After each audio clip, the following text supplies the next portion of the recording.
ओम नमो भगवते वासुदेवाय।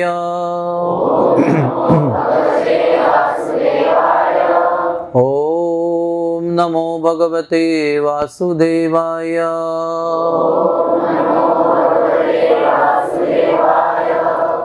ओम नमो भगवते वासुदेवाय।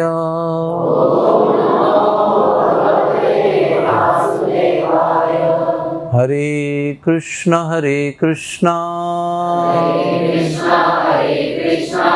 कृष्ण कृष्ण हरे हरे,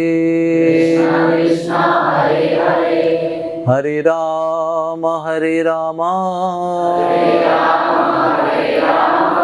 राम राम हरे हरे। थोड़ा एक बार सब दिल लगा के बोलो, हरे कृष्णा कृष्ण कृष्ण हरे हरे, हरे राम राम राम हरे हरे। हरे कृष्णा। इंग्लिश में कहावत है, you can always do better. वैसे भगवान के नाम के उच्चारण में भी हम लोग सब सदैव और भी अच्छा पुकार सकते हैं, है ना। आप लोगों को पता नहीं होगा, शायद साइंटिस्ट लोग बताते हैं कि हर मनुष्य अपने फेफड़े केवल 25% इस्तेमाल करता है, बाकी 75% एफडी में रखा है, वो यूज़ ही नहीं करते। तो जो लोग प्राणायाम करते हैं, दौड़ते हैं, वो पूरा यूज़ करते हैं, लेकिन जो बाकी कुछ नहीं करते वो केवल 25% फेफड़ा अपना यूज़ करते हैं। लेकिन केवल एक टाइम होता है जब सब लोग 100% फेफड़ा यूज़ करते हैं। बताओ, कभी झगड़ा करते समय, जब युद्ध होता है तो किसी को बताना नहीं पड़ता है 100% यूज़ करो। तभी हम माया के साथ युद्ध कर रहे हैं। तो एक बार पुकारो, हरे कृष्णा कृष्ण कृष्णा हरे हरे, हरे राम राम राम हरे हरे। और एक बार हमें बहुत अच्छी प्रेरणा मिल सकती है हमारे लंग्स को 100% यूज़ करने की। अगर आपको लगेगा कि ये मेरे लिए मिला हुआ आखिरी अवसर है भगवान को पुकारने का, इसके आगे मैं भगवान को पुकारने के लिए रहूँगा ही नहीं, तो फिर एक आशा है कि बहुत जोरदार महामंत्र निकलेगा। असहाय अवस्था में, विकट अवस्था में, संकट की अवस्था में, आखिरी क्षण जीवन का होगा, तब हम कैसे पुकारेंगे? वैसे पुकारिए, हरे कृष्णा कृष्ण कृष्ण हरे हरे, हरे राम राम हरे हरे। ऐसे पुकारेंगे ना तो ही अवतार होगा, नहीं तो अवतार कैसे हो सकता है? जब कोई भक्त भगवान को आर्त स्वर से पुकारता है तो फिर जन्माष्टमी होती है। जन्माष्टमी का अर्थ यही है कि सब हम भक्त लोग भगवान को बड़े हृदय से व्याकुल होकर तड़प तड़प के पुकारते हैं। और जब ऐसी पुकार होती है ना तड़प के, तो भगवान भी रुक नहीं सकते, वो तुरंत आ जाते हैं। ऐसे ही गजेंद्र ने पुकारा था जब उसका पैर मगरमच्छ के मुंह में था और वो जल के अंदर अभी मृत्यु होने वाली थी। पहले उसको लग रहा था कि मैं बहुत बलवान हूँ, मैं युद्ध करूँगा, मैं उसको मारूँगा, लेकिन धीरे धीरे भूमि का प्राणी जल में कमज़ोर हो गया, जल का प्राणी जल में अच्छा रहा, और फिर बहुत समय लगा उसको ये समझने के लिए कि मैं हार रहा हूँ तो ठीक है, लेकिन वो बाद में पता चला कि मैं मर रहा हूँ। तो फिर उसने जिस भाव से पुकारा,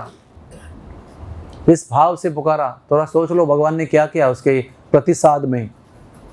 जब उसने वो असहाय भाव में पुकारा ना, तो भगवान वैकुंठ से गरुड़ पर बैठ कर निकले और इतने तेजी से गरुड़ को भगाया कि गरुड़ के मुंह में जा गया और बेहोश हो गया वो। तो अगर हम होते तो क्या करते, चलो गाड़ी पंक्चर तो बैठो उधर ही आप रिपेयर करते समय। भगवान ने गरुड़ को अपने पीठ पे लिया और भगवान भागे। ये वेट नहीं किया कि अगर गरुड़ होश में आएंगे तब हम चलेंगे। ऐसी पुकार थी गजेंद्र की, जिसके कारण भगवान ऐसे कहते कुछ क्षणों में आ गए वैकुंठ से हमें।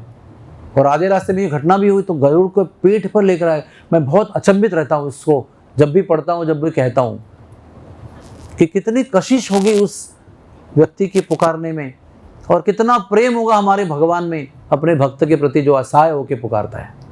कमी केवल एक ही बात की है कि हम एकाग्र होकर और असहाय होकर नहीं पुकारते, ऐसे मज़े मज़े में पुकारते हैं। तो भगवान कहते हैं मैं भी मज़े मज़े में आराम से आऊँगा, हवा खाते खाते सब नज़ारा देखते देखते आऊँगा।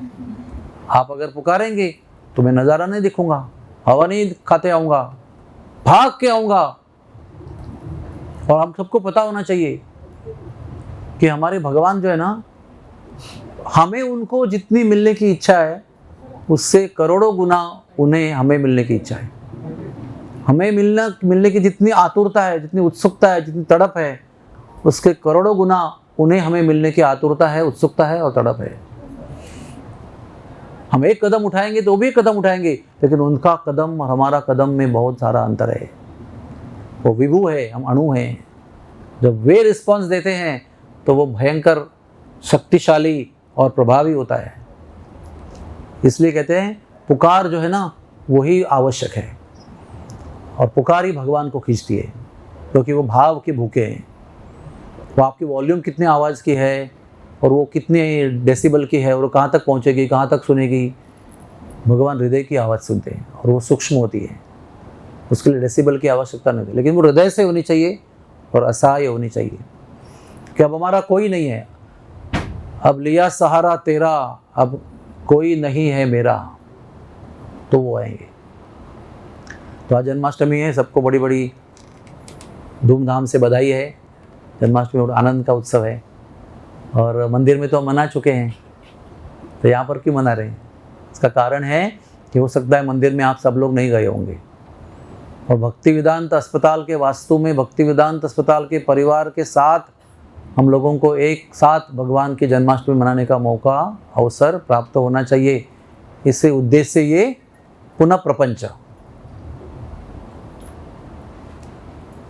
तो जैसे भगवान की कथा जो है, हरि कथा, हरि अनंता, हरि कथा अनंता, भगवान की कथा अनंत है। वो जो हमारे अनंत शेष भगवान है ना, तो नाग के रूप में उपस्थित हैं, बलराम जी के अवतार हैं वो। उनको भगवान ने कहा कि आपको ब्रह्मांड के नीचे जाके ब्रह्मांड को अपने सर पे धारण करना है। क्या समझ में आया? 14 भुवन का ब्रह्मांड है, 14 लोकों का, 7 स्वर्गलोक, 1 पृथ्वीलोक, 6 नीचे के लोक। उसके नीचे लास्ट वाले जो रसातल है उसके नीचे जाकर उनको कहा कि सर पे धारण करो अपने फनों पर। तो नेचुरली उन्होंने पूछा कब तक धारण करना है, स्टार्ट टाइम, एंड टाइम क्या है?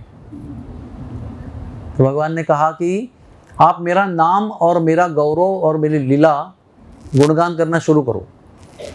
जब वो समाप्त हो जाएगा ना तो फिर नीचे रख देना। आप समझ में आया ना आपको? तो उनको कितना समय पकड़ना है? कहते हैं वो अभी तक उन्होंने शुरुआत भी नहीं की है। कितने साल हो गए, कितने युग बीत गए, कितने कल्प बीत गए, फिर भी कहते हैं कि एक दिन की ब्रज की लीला, क्या कहा मैंने? एक दिवस की ब्रज की अंदर की लीला जो है वो बलराम जी करोड़ों साल सतत अपने 1000 मुखों से भी गुणगान करेंगे तो भी एक दिन की कथा नहीं हो सकती। इतनी भगवान की कथा अनंत है, क्योंकि उनका एक ही रूप नहीं है, उनके अनंत रूप हैं। हर एक रूप में उनके अनंत लीला है। कुछ नैमित्तिक लीला है और बहुत सारी नित्य लीला है, सदैव होती रहती है। गौलोक धाम में होती है, यहाँ पर भी होती है, जब भी आते तब होती है। किसी ने मुझे प्रश्न पूछा व्हाट्सएप पे 2 दिन पहले कि वो एक साथ में एक ही ब्रह्मांड में, एक ही पृथ्वी पर लीला करते हैं कि सब जगह साथ में करते हैं? तो उसका उत्तर आचार्यों ने दिया है कि भगवान की लीला सब ब्रह्मांडों में पृथ्वी तल पर निरंतर होती रहती है। कहीं पर गोवर्धन उठा रहे हैं, कहीं पर जन्म ले रहे हैं, कहीं पर पुतना को मार रहे हैं, कहीं पर शक्टासुर को मार रहे हैं, कभी महाभारत का युद्ध कर रहे हैं, कभी द्वारका लीला कर रहे हैं, कभी विवाह कर रहे हैं। तो निरंतर उनका ये ड्रामा ट्रूप है, वो सब जगह पर उनका अनंत ड्रामा ट्रूप्स है। भगवान के भी अनंत रूप हैं, वो सब रूपों में, कृष्ण के रूप में, नरसिंह के रूप में, वामन के रूप में, वराह के रूप में, सभी रूपों में, सभी जगह पर उनकी लीला चलती रहती है। और गोलोक धाम में नित्य लीला चलती रहती है। नित्य लीला यानी नित्य लीला, उसमें कोई खंड ही नहीं है, कोई अंत नहीं है, कोई व्यवधान नहीं है, कोई इंटरसेप्शन नहीं है, क्या कहते हैं उसको, मध्यांतर नहीं है उसके अंदर। तो ऐसे भगवान की लीला कहने का साहस कौन कर सकता है? लेकिन फिर भी अपने आत्मा के उद्धार के लिए हम कहते हैं और सुनते हैं, क्योंकि जो व्यक्ति मनुष्य के रूप में आया है उसे सबसे बड़ा वरदान है भगवान की कथा। क्योंकि आप जानते हैं ना कि जब हम भगवान के नाम का जप करते तो क्या क्या होता है। अभी भी कुछ लोगों को हो रहा है। क्या होता है? अभी वो सब केवल प्रवचनकार को ही दिखाई पड़ता है, बाकी सबको दिखाई नहीं पड़ता है, क्योंकि प्रवचनकार को सब लोग देख रहे हैं, वो एक ही है, वो जग रहा है बेचारा, क्योंकि उसको बोलना है। लेकिन जितने प्रजा में बैठे हैं, सभा में बैठे हैं, उनको सबको प्रवचनकार देखते हैं। तो क्या होता है, उनकी आंखों की पलकें अलग अलग लेवल पे होती है। तो जब में ऐसा होता है, तो वो वैसे कथा में विनोद करने की आवश्यकता नहीं है, लेकिन आवश्यकता है भी, क्योंकि विनोद करने से लोग उठते बोलते हैं क्या जोक हुआ, क्या जोक हुआ, बताओ, कम से कम जोक तो सुन ले, है ना। लेकिन जो कथा में डूब कर कथा सुनते हैं वो बड़े भाग्यशाली होते हैं। जो कथा डूब कर कहते हैं वो भाग्यशाली होते हैं, क्योंकि भगवान की कथा जो है वो आत्मा को परिपूर्ण और शुद्ध बना देती है। कथा की जगह पर सारे ब्रह्मांड में जितने तीर्थ हैं वो व्यक्ति रूप में आकर अदृश्य रूप में प्रकट रहते हैं। हनुमान जी आपके बीच में बैठे हुए हैं, प्रभु रामचंद्र बैठे हुए हैं, कृष्ण बलराम जी बैठे हुए हैं, 108 उपनिषद, 18 पुराण, सारे शास्त्र व्यक्ति रूप में बैठे हैं, सारी नदियां यहाँ बैठी हुई हैं, सारे पवित्र पहाड़ यहाँ पर, जैसे हिमालय, गोवर्धन, सह्य, विंध्य, ये सब पहाड़ व्यक्ति रूप में यहाँ पर कथा सुनने के लिए बैठे हैं। इसलिए प्रभुपाद जी कहते थे कि अगर कोई कथा में, कभी कभी फॉरेन कंट्री में नया हरे कृष्ण आंदोलन था तो बहुत कम लोग आते थे, कभी 4-5 भी आते, कभी एक ही आता था, कभी कोई नहीं आता था, बड़ा ऑडिटोरियम बुक किया है। तो प्रभुपाद जी कहते हैं कोई बात नहीं, हनुमान जी आए हैं, कृष्ण बलराम भी आए हैं, कोई बात नहीं। असंख्य जीव जो हमें दिखते नहीं है, बैक्टीरिया, वायरस, वो भी है, उनके लिए भी कथा का वाइब्रेशन बहुत पवित्र है। डोंट गेट डिस्करेज, कोई निरुत्साह की जरूरत नहीं, उत्साह समाप्त होने की जरूरत नहीं है, प्रेम से कथा कहो। और ऐसे ही प्रभुपाद जी हरे कृष्णा ट्री है एक यहाँ पर, कहाँ पर, अमेरिका में, न्यूयॉर्क में, क्या नाम है, टॉम्किंस स्क्वायर पार्क नाम का एक पार्क है। यहाँ पर प्रभुपाद जी अकेले गए थे अमेरिका, तो साथ में कोई थे नहीं भक्त, तो उस पेड़ के नीचे बैठकर आंखें बंद करके हरे कृष्णा कर रहे हैं। उस समय कोई नहीं था, और 45 मिनट के बाद में आंखें खोली ना तो 50 लोग बैठे हुए थे वहाँ पर, फॉरेनर्स, बॉयज़ एंड गर्ल्स। तो उन्होंने देखा अच्छा समय है, तो उन्होंने कीर्तन बंद किया और प्रवचन शुरू किया। मेरे जीवन में भी ऐसा अनुभव है। मैं वृंदावन में था और उस समय शरद पूर्णिमा का उत्सव था, तो हमने धूमधाम से उसका एडवर्टाइजमेंट किया था, डेकोरेशन किया था, सब कुछ किया था धूमधाम से। और कार्यक्रम की शुरुआत होने को आया तो भी कोई नहीं, थोड़ा देर हो गया तो भी कोई नहीं, तो मैं एकदम व्याकुल हो गया। मैंने एकदम आँख बंद करके कीर्तन शुरू किया, भगवान को पुकारा था, भगवान कुछ करो कुछ दर्शनार्थियों को भेजो, ऐसा करके बहुत देर तक देखा, लेकिन कान में भी कोई लोगों के आने की आवाज़ नहीं आई। तो मैं करता रहा और 45 मिनट के बाद मैंने भी जब आंखें खोली तो वो मंदिर जो हमारा था वृंदावन का उस समय का फुल हो गया था। Really I am telling you, I am not telling lies. तो ये भगवान की इच्छा है कि कथा किसको सुनानी है। और मैं ये कह रहा था कि जप करते समय हमें नींद आ सकती है, और कथा में थोड़ी नींद कम आती है, क्योंकि कथा बहुत इंटरेस्टिंग होती है, उसके अंदर बहुत घटनाएं होती है, सनसनीखेज, हाँ, एडवेंचर, साहस, सब कुछ होता है इसमें। मार धाड़ भी होती है, प्रेम भी होता है, माखन चोरी भी होती है, भगवान किसी का पेड़ फाड़ रहे हैं, किसी के मुंह में हाथ डाल रहे हैं, किसी का कुछ कर रहे हैं, सब प्रकार का एडवेंचर करते हैं। क्यों करते हैं भगवान ऐसा एडवेंचर? मैं सदैव ये बात सोचता हूँ कि समझो भगवान क्या नहीं कर सकते हैं? आप बताइए, आप सब लोग मेडिकल लोग हैं, भगवान सूक्ष्म रूप धारण करके आपके आर्टरी में जा सकते हैं क्या? यस और नो? यस में कुछ दम नहीं आ रहा आपके। आपके ब्रेन के छोटे आर्टरी में भगवान जा सकते हैं अणु मात्र बन के? जा सकते हैं। वो तो उत्तरा के गर्भ में भी प्रवेश किया था ना उन्होंने, इतने भगवान चतुर्भुज शंख चक्र गदा मुकुट पहन के अंदर, उसके गर्भ के अंदर इतने से प्रकाशमान पूरे। तो क्या वो हिरण्यकशिपु के हृदय के मेन आर्टरी में चक्र लेकर जाकर वो धमनी काट नहीं सकते क्या? Main aorta, blood supplying aorta, अगर वो अंदर जाके काट देंगे तो बोलेंगे अरे अचानक खड़ा था, गिर कैसे गया? इंटरनल ब्लीडिंग है ना, हो सकता है ना। कोई जख्म नहीं, कोई वार नहीं, कोई युद्ध का निशान नहीं, कुछ नहीं, अभी अभी बड़ी बड़ी बातें कर रहा था, अचानक गिर गया, हाइपोटेंशन हो गया उसको, क्योंकि अंदर सब ब्लड जो है पूरा बह गया। तो इतना अगर आसान है राक्षसों को मारना और लोगों का कष्ट भी तत्क्षण खत्म हो जाएगा, लेकिन फिर भी सब भगवान इतना विस्तार रूप में क्यों करते हैं सब कुछ? है देखो खंडे खंबे से बाहर आ रहे हैं, उसके पहले डायलॉग भी हो रहा है, क्या तुम्हारे भगवान सब जगह है? वो कह रहा है हाँ, वो कह रहा है कि ये खंबे में भी है क्या? हाँ, इस खंबे में भी है, देखता हूँ तुम्हारे भगवान कैसे आते हैं और मेरा कैसा प्रतिकार करते हैं। ऐसा करके एक मुष्टि प्रहार करता है, धड़ाड़ करके ऐसी आवाज आती है, कहते हैं 14 भुवन में आवाज गई। वो 14 भुवन में जितने लोग तो सब कांप गए, बोला क्या हो गया? प्रलय की आवाज हो रही क्या? एक तो खंबा टूटने की आवाज, ऊपर से गर्जना की आवाज, कि किसी को उम्मीद नहीं थी कि उस खंबे से कोई आएगा, लगेगा मट्टी होगी टूट जाएगा, एक खंबा टूटेगा क्या होगा? नहीं, उसके अंदर आधे सिंह आधे मनुष्य वाले, बहुत भयंकर दिखने वाले, बहुत भयंकर क्रूर गर्जना करने वाले नरसिंह भगवान आए। और उसके बाद में इतनी गर्जना की, कुछ क्षण के लिए वो भी घबर गया बेचारा, ये कौन आ रहा है, ये तो मैंने कभी देखा नहीं। फिर घमासान युद्ध हुआ, कहते दोपहर के समय पर भगवान ने खंबा तोड़ा था और शाम तक ऐसा खेल खेल में लड़ाई किया, क्योंकि उनको वरदान था ना शाम को मारना है उसको। संधि काल में मरेंगे, दिन में नहीं, रात में नहीं, ऊपर नहीं, नीचे नहीं, जल में नहीं, थल में नहीं, आकाश में नहीं, हाँ, शस्त्र से नहीं, अस्त्र से नहीं, देवता से नहीं, इससे नहीं, उससे नहीं, मानव से नहीं, जो भी प्रकार से मृत्यु हो सकती, सब वरदान दिए थे। भगवान कोई बात नहीं, हमारे पास उसका भी रास्ता है, डोंट वरी। तो दोपहर में उसका अवतार क्यों लिया? क्योंकि बहुत देर तक उन्होंने, जैसे बिल्ली, कोई ऐसा गोला होता ना छोटा सा, आप बिल्ली के बच्चे को दे दो, वो दिन भर उससे खेलते रहेगा, ऐसे इधर उधर लात मारेगी, हाथ मारेगी, उधर जाके भागेगी, थोड़ा दूर फेंकेगी, फिर जाएगी, वापस लेके आएगी। वैसे ही वो बिल्ली जैसे कुछ छोटे से गेंद के साथ खेलती है, वैसे भगवान हिरण्यकशिपु के साथ बहुत लंबे समय तक खेलते रहे।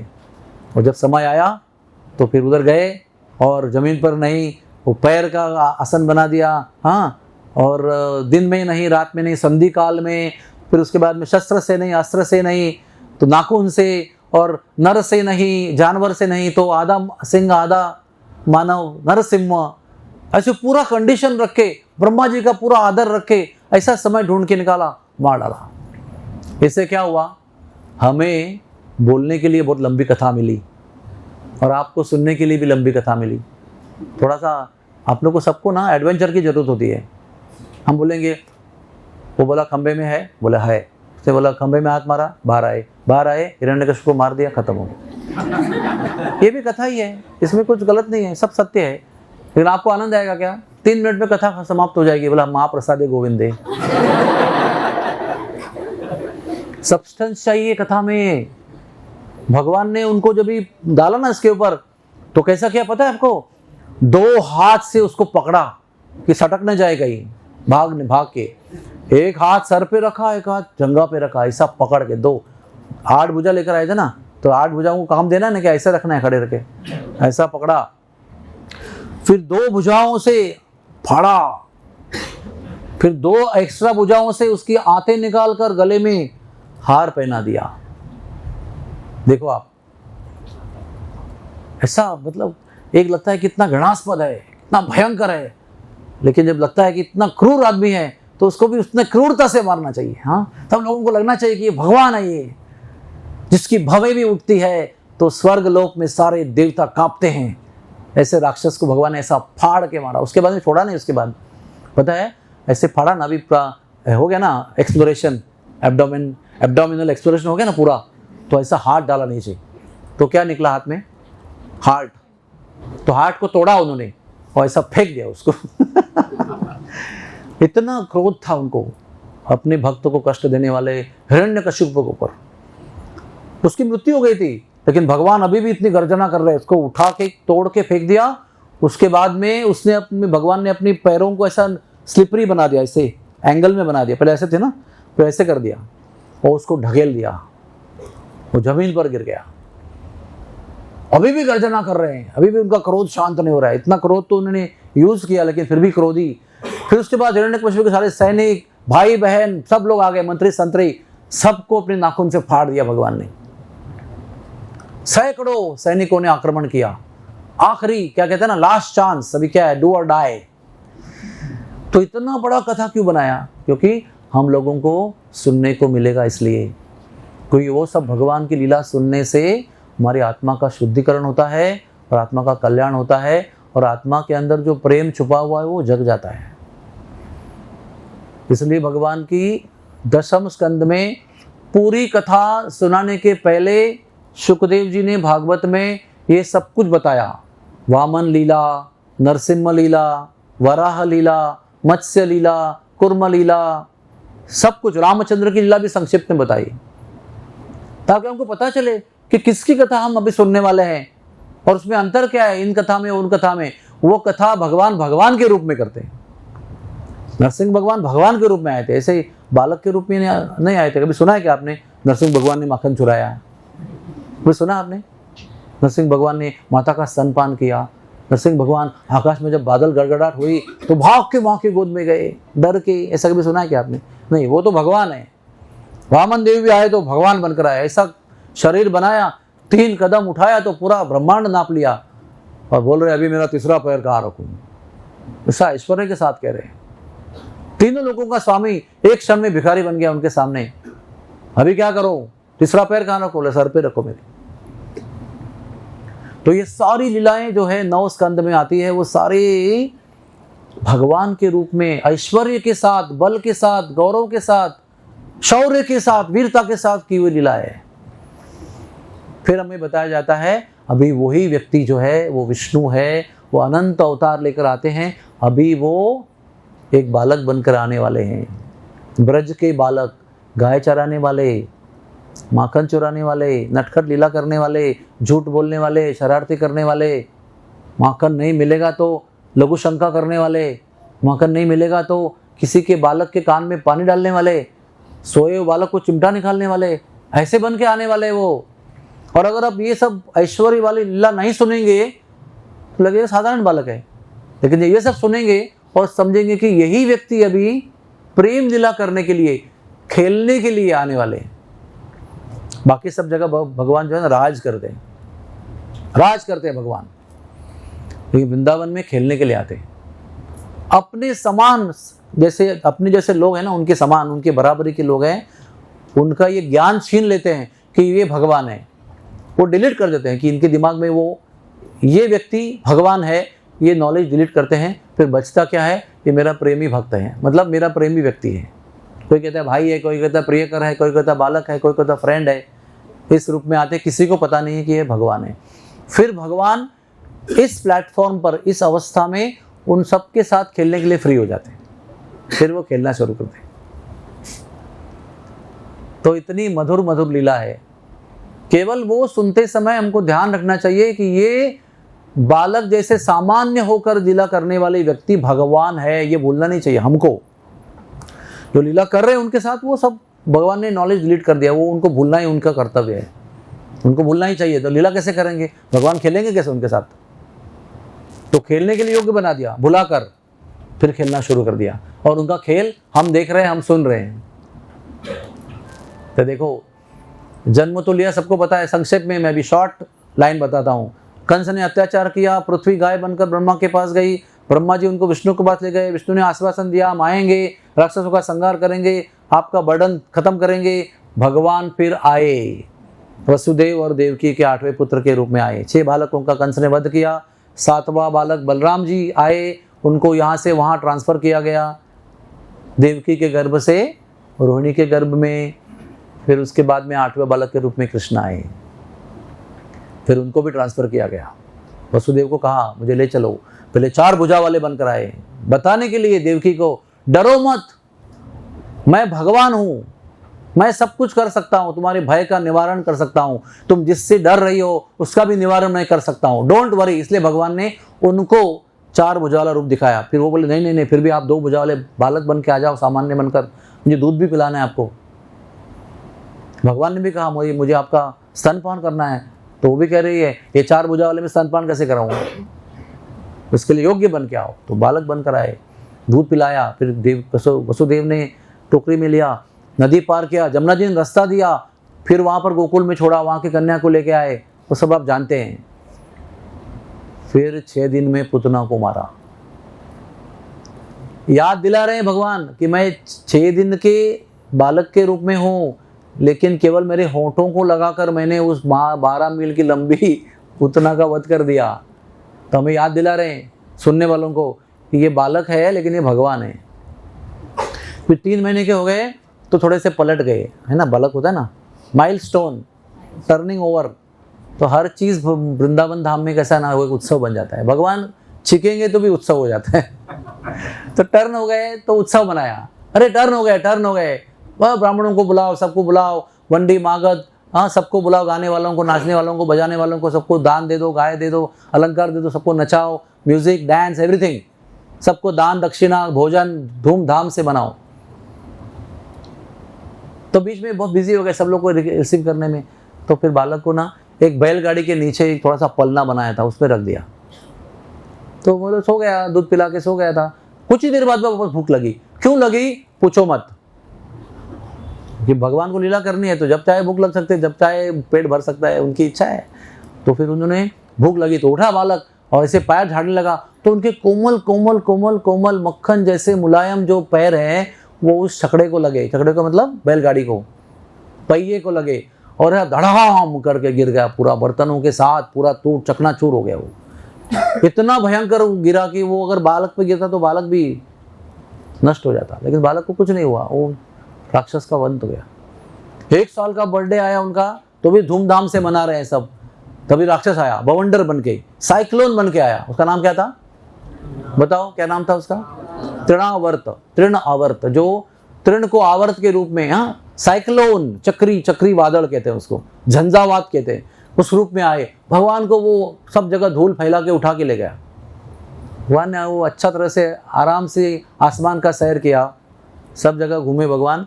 बोला भी बहुत हो गया, उसे उसके कंधे पे थे ना, तो वैसा अपने कोमल कोमल कोमल कोमल मक्खन जैसे हाथों से गला दबा दिया उसका, तो वो आकाश में ही गुजर गया।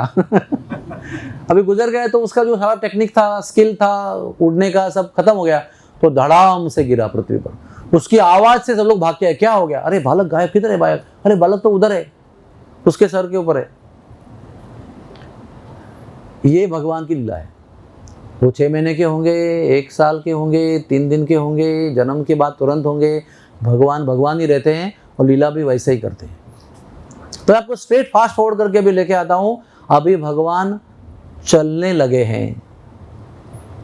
चलने के पहले खड़े होते हैं, और खड़े होने के पहले खड़े होने का प्रयास करते हैं, बार बार खड़े होकर गिर जाते हैं, है ना। हमारे बालक कैसे करते हैं ना, खड़े होते हैं फिर बैठ जाते हैं, फिर गिर जाते हैं, फिर घुटने पे आते हैं, फिर खड़ा होते हैं, फिर किसी को पकड़ के खड़े होते हैं। ऐसे हमारी भगवान की स्थिति है। अभी वो पूरा खड़े होने के लिए भी सक्षम नहीं है। तो हमारे बालक क्या करते हैं, वो कुछ टेबल है या माँ की साड़ी है या पिताजी का कुर्ता है, उसका कोना पकड़ के खड़े होते हैं ना ऐसे। तो ऐसे ही आंगन में खेल रहे हैं। इमेजिन करो, हाँ, भगवान अपने आंगन में खेल रहे हैं। यशोदा माता बैठी हुई है, बलराम जी माता बैठी हुई है, रोहिणी माता भी बैठी हुई है, दोनों बालक अभी खेल रहे हैं। पिताजी भी बैठे हुए हैं, सब लोग बैठ कर देख रहे हैं। सबके सुपरविजन में वो प्रयास कर रहे हैं चलने का। तो वो अचानक कोई एक व्यक्ति आया। वो बालक कितने हैं, हमारे घुटने से भी नीचे, इतने हाइट के, छोटे से, और पुरुष बहुत बड़ा है।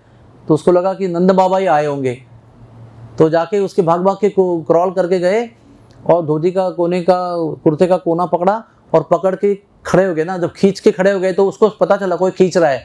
तो उसने मुड़ के देखा तो बालक की उसकी नज़र भेंट हो गई। यानी बालक ने ऐसे देखा और उसने नीचे देखा, तो बालक को समझ में आया मेरे पिताजी नहीं है। डर गए, भाग छोड़ दिया उसको, भाग के क्रॉलिंग करते करते घुटवन चलते चलते माँ के गोद में आ गए। अभी आप सोच सकते हो, साक्षात मूर्तिमान भय भी भय से कांपता है उनको देखकर। Even personification of fear is fearful of him. लेकिन एक पिताजी नहीं है मेरे, उसको देखकर भाग के अपनी माँ की गोद में जा रहे हैं, तुरंत पल्लू के नीचे छुप रहे हैं, और माँ भी उसको तुरंत स्तनपान करा रही है। उसके बाद में वो चल रहे हैं, उसके बाद में फिर आप उनको जाने का है ना, मजा तो करना है, तो पैरों में घुंघरू बांध के रखे हैं उनके। अभी हर बार जब भी बालक चलता है तो हम लोग जानबूझ के उनके पैर में घुंघरू बांधते हैं। क्यों? क्योंकि बालक जब चलता है ना तो वो हमारे ऐसा आसानी से चलता नहीं है, तो छुप छुप छुप ऐसे उनको अपना पैर जोर से लगाना पड़ता है, तो वो एक जगह स्थिर हो जाए ना, क्योंकि उनको अभी तक स्ट्रेंथ नहीं है। तो जब भी वो ठोकता है पैर जमीन पे तो छुम छुम आवाज़ आती है। तो अभी क्या हो गया, अभी बालक चलने का प्रयास कर रहा है और उसने पैर ठोका तो छुम करके आवाज़ आई, तो बालक बहुत रीझ गया, वाह क्या सुंदर आवाज़ आ रही है। तो अभी वो खड़े होकर उधर ही पैर छुम छुम छुम कर रहे हैं। तो यशोदा कह रही है, देखो रोहिणी को कह रही है, देखो देखो उसको चलना चाहिए, लेकिन एक ही जगह पैर दमा रहा है और एक ही जगह चला रहा है, तो वो भाग के आती है, उसको चलाने लगती है, तो उसको खींच रही है, वो चल नहीं रहा है, वो ठप ठप ठप वहीं पर छुम छुम छुम आवाज़ का आनंद ले रहा है। तो सब गोपियाँ क्या बोल रहे, देखो अपने ही चरणों के घुंघरू के आवाज़ में रीझ रहा है। मणिमय आंगन नंद के खेलत दो भैया, ये दोनों भैया अभी नंद के आंगन में खेल रहे हैं, सब लोग देख रहे हैं, ऋषि मुनि देव ऋषि देवता देवियाँ आकाश से सब देख रहे हैं, क्योंकि भगवान की लीलाएं सबको दिखाई पड़ती है वैकुंठ में, लेकिन बाल लीलाएं बहुत दुर्लभ होती है। बाल लीलाएं किसी को नहीं दिखती है। भगवान बालक बन के लीला कर रहे हैं, राम बनकर अयोध्या में ठुमक ठुमक चलत रामचंद्र, तो सब लोग देख रहे हैं। हाँ, तो उतने में ना वो चलते चलते चलते माता पिताओं को आनंद दे रहे, कभी गिर रहे हैं, फिर माता आ रही है उठा रही है, फिर चलाने को सिखा रही है, फिर चल रहे हैं। पूरे निर्माण को, पूरे ब्रह्मांडों को जो चलाते हैं उनको मैया चलाना सिखा रही है। देखो कितनी सुंदर लीला है। प्रेम से भगवान बालक बनकर अपनी मैया को आनंद दे रहे हैं। एक हमारे कौन से उपाध्याय है वो, तो कहते हैं कि नंद महाराज को पूछता हूँ मैं, वो उनका एक हमारे बड़े आचार्य है रघुपति उपाध्याय, उन्होंने लिखा है कि मैं किसी भगवान को नहीं मानता, मैं केवल नंद बाबा को मानता हूँ, मैं उनका पूजन करता हूँ, क्योंकि नंद बाबा के आंगन में वो परम ब्रह्म नियंत्रण करने वाला जो व्यक्ति है, सबसे परम पुरुषोत्तम लीला पुरुषोत्तम, हाँ अखिल ब्रह्मांड नायक जो है, वो इनके घर में बालक बनकर रेंग रहा है। He is crawling in the courtyard of Nand Baba. तो नंद बाबा कितने महान होंगे, सोचो आप। भगवान भी भगवान अपना पद छोड़कर बालक बनकर उनके आंगन में रेंग रहे, गिर रहे, चल रहे, चलने को सीख रहे, बोलने को सीख रहे। जो भगवत गीता सुनाकर दुनिया को ज्ञान देते हैं, वो तोतले तोतले बोल बोलकर मैया उसको कथा सुना रही है, बोलना सिखा रही है। देखो आप, तो फिर क्या हुआ ना, वो रेंगते रेंगते रेंगते ना, वो बच्चों को पता है आपको, सीढ़ी की बड़ी कुतूहल होता है, कुतूहल सीढ़ी के विषय में। आप देखो कभी भी आपके घर पे बच्चे को ध्यान से देखना, उनको ना सीढ़ी उतरने की बहुत बड़ी इच्छा होती है। एक इच्छा होती है लंबे शूज पहनने की, होते कि नहीं, बड़े शूज जो उनके पैर के 10 गुना साइज के होंगे, वो उनको पैर कर चलने की इच्छा होती है, और सीढ़ी उतरने की इच्छा होती है। तो कभी क्या होता है, सीधे उतरना नहीं होता ना, तो उल्टे उतरते हैं, ऐसे हाथ पे ऐसे उल्टे। तो हमारे कन्हैया भी वैसे ही है, जो भी हमारे अंदर दिखता है ना आपको, हमारे बालपन में जो हम खेल खेलते हैं, जो करते हैं, जैसे करते हैं, वो सब भगवान ने किया हुआ है, इसलिए हम लोग करते हैं। Everything is originating in God and everybody of us is imitating what God is doing. तो क्या हुआ, तो वो ना पहली सीढ़ी उतरने का प्रयास कर रहे हैं। अब भगवान का शरीर कैसा है, बहुत मैया दूध पिलाती है, अपना भी पिलाती है, गाय का भी पिलाती है, मक्खन भी खिलाती है, दही भी खिलाती है, संदेश भी बना के खिलाती है। तो थोड़ा सा पेट है ना, थोड़ा सा बड़ा है, थोड़ा सा गोल भी है। हमारा बचपन में ऐसे ही होता है, जब तक हम जिम में जाते नहीं तब तक हमारा पेट गोल ही रहता है। तो वो गोल पेट जब एंड होता है तो हमारी कटी शुरू होती है, तो उसमें गैप होता है थोड़ा सा, है ना, जहाँ पर बड़े बड़े पेट वाले लोग पैंट का पट्टा लगा देते हैं, वो बॉर्डर की जगह है ना। तो वो अभी जो भगवान की जगह है, वो जाकर ना पहले सीढ़ी पे ऐसे अटकती है। सोच रहे हैं, ऐसे भगवान खड़े, देखो ये सीढ़ी है, ये भगवान का ऊपर का शरीर है, ये नीचे पैर है, और यहाँ सीढ़ी है, तो ऐसे लटक रहे। और जो सीढ़ी है वो बहुत लंबी है, क्योंकि वो बड़ों के हिसाब से बनाई गई ना, वो थोड़ी बालक के हिसाब से बनाई गई, उसको तो उठा के ले जाते हैं। तो उसमें अभी हमारे ठाकुर जी क्या हो रहा है, लटक रहे हैं, वो एज पे पेट पे खड़े हैं और पैर नहीं लग रहे नीचे, तो पैर ऐसे लटक रहे हैं। वहां से नारद मुनि देख रहे हैं और उनको ना आंखों में से प्रेम के आंसू आए। पर देखो ये परब्रह्म है, ये अखिल ब्रह्मांड नायक है, ये देखो ये हमारे बालक बनकर यहाँ पर नंद बाबा की दहलीज पे पहली सीढ़ी पर लटक रहे हैं। सब लोग हरे कृष्ण मंत्र बोलो, हरे कृष्णा कृष्णा कृष्णा हरे हरे, हरे राम राम राम हरे हरे। जय हो राधा गोविंद भगवान की जय। ठीक है, अभी यहाँ देखो, अभी भगवान लटक रहे हैं। नारद मुनि देखकर बहुत उनको आनंद आ रहा है, लेकिन कुछ समय के बाद नारद मुनि दुख से रोने लगते हैं। क्यों? वो कहते हैं कि देखो परब्रह्म प्रेम के वश यहाँ पर आकर लीला कर रहे हैं और हमारे योगी ध्यानी कर्मकांडी तपस्वी लोग नाक बंद करके श्वास मूंद रहे हैं। अरे ये नाक बंद करके लंबे श्वास लेने के बाद भगवान नहीं दिखते हैं, तो नंद बाबा को दिखाई दे रहे, दर्शन दे रहे हैं। और इतना समय हजारों जन्म तक नाक मूंद कर ये कसरत करेंगे, फिर भी हृदय में साक्षात्कार नहीं होगा, ये दर्शन नहीं होगा जो दहलीज पे लटक रहे हैं। फिर उसके बाद में कहा कि जब भगवान एक्चुअली अपने पैर पर खड़े होने के लायक हो गए, तो उन्होंने वहीं से अपना करियर शुरू किया, माखन चोरी का।